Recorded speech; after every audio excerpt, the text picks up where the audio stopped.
Isang magandang hapon po or gabi sa inyo mga kaibigan. Latest weather update po tayo ngayon, February 25, 2024. Pero bago tayo magpatuloy, pa-like and share naman po bilang suporta sa ating YouTube channel. Sipnosis po natin mga kaibigan ngayong hapon po or magagabi ng linggo, no? Northeast monsoon pa rin po ang siya nakakaapekto sa ilang bahagi po yan ng Northern at Central Luzon. May easterlies din po tayong binabantayan sa ilang bahagi po ng ating bansa. Narito po ang latest weather forecast condition natin. So maging handa po tayo sa mga lugar na posible pong tamaan nitong mga northeast monsoon at easterlies. Sa area po ng Eastern Samar, Samar at Northern Samar, maulap po na panahon at posible pong magkaroon ngayong gabi ng mga rain showers or thunderstorms. So dala po yan ng easterlies. Maging handa po tayo sa posible nga pong landslide, no? At gayon din sa mga pagbabaha dyan sa mga lugar po na aking nabanggit.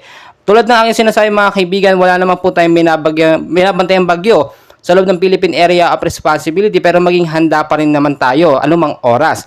Sa area po ng Cagayan Valley, Bicol Region at Aurora, kasama na po ang Quezon, maulap po na panahon ng mararanasan na posibleng magkaroon ng light rains ngayong gabi. Dala po yan ng northeast monsoon or etong hanging amihan.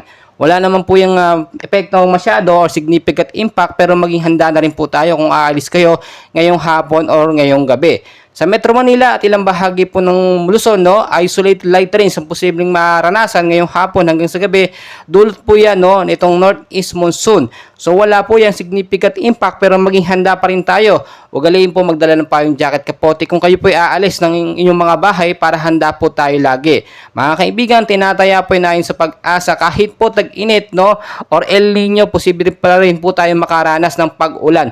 Dala po yan ng mga localized thunderstorm na umiikot po dito sa ating bansa. Wala namang bagyo, pero sa labas ng par, may mga banabantayan tayo na mga kumpol ng kaulapan na posibleng maging LPA. Pitasok na, wala po itong direktang epekto sa ating bansang Pilipinas. Mga kaibigan, lagi ko pong pinapaalala sa inyo, palaging magdala ng payong jacket, kapote, and always know the weather before you go para safe at handa po tayo anumang oras. Please mga kaibigan, palike and share naman bilang suporta sa ating channel.